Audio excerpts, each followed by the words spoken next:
Pag tinatanong ka nung bata ka, anong gusto mong paglaki? Nag-start ako teacher. Teacher gusto ko. Teacher, tapos? Nung habang tumatanda ako, napipikon na ako sa mga bata.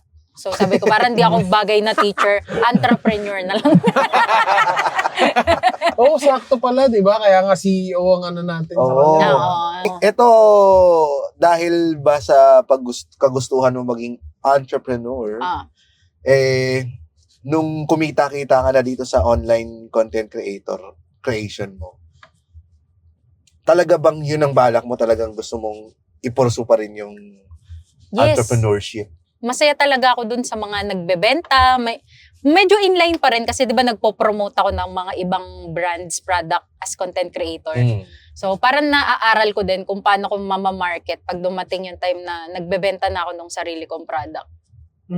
So parang papunta pa rin naman ako dun. Gusto ko pa rin siya. Paano pumasok tong Pedal Cafe? Bakit ayaw mo ng iba? Ayaw mo ng... So gusto ko di ba maging Sabong panlaba. entrepreneur. So ang gusto ko nun dati, magkaroon ng sariling cafe, bakery, yung mga cupcakes, mga kape. Tapos nung nakikita ko nung after pandemic, sumikat yung mga iced coffee, di ba? Parang lahat, kahit saan ka pumunta ngayon, may mga coffee shop na. No? So nung nagka-coffee shops na madami, nung inaaral ko siya kung paano ko magkakaroon sariling business, sabi medyo mahirap na daw yung mga sa supplier ngayon ng mga milk, yung mga main ingredients ng kapihan. So sabi ko, edi kesa gumawa ako ng sarili ko, mag-franchise na lang ako ng existing, at least may system na yun, tas sila sa lahat. Ikaw ba, mahilig ka rin sa kape talaga? Hindi nga pandemic lang ako. Yun sa Dalgona lang ako natuto mag-ice coffee. Oh. So, poser. Hindi, joke. Pero inaral mo mismo, ikaw. Bago mag-franchise, kailangan ng 1-month training. So, naging barista ako, tsaka nagbenta ako sa branch nila. Tindera talaga ako, tapos inaral ko yung pagtitimpla.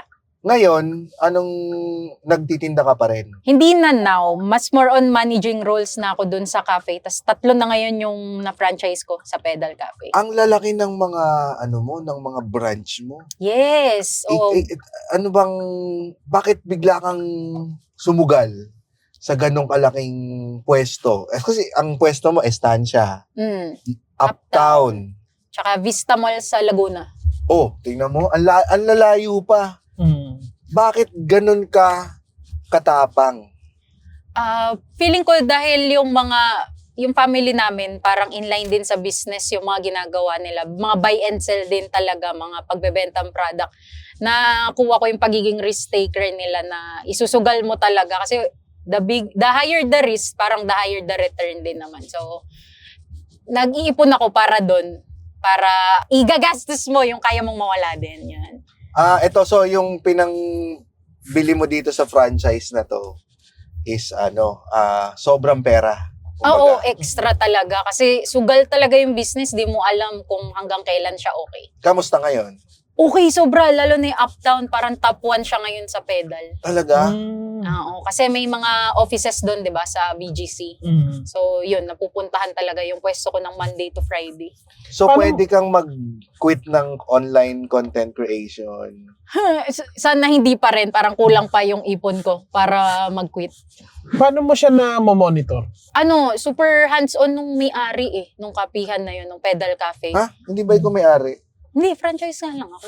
I mean, yung owner, super hands-on sila sa mga franchisee nila. Like, may mga ginagawa silang system para, makita mo, matrack mo lahat, iwas nakaw sa mga tao, gano'n. Nagkaroon ka ba ng deal sa kanila dahil ikaw, sikat ka? Hindi. Tapos, hindi? Tinrato nila ako as normal na franchisee talaga. Wala din atang discount Sino si Charut? Sa likod. Sa ng camera? Sa likod ng makinis na balat.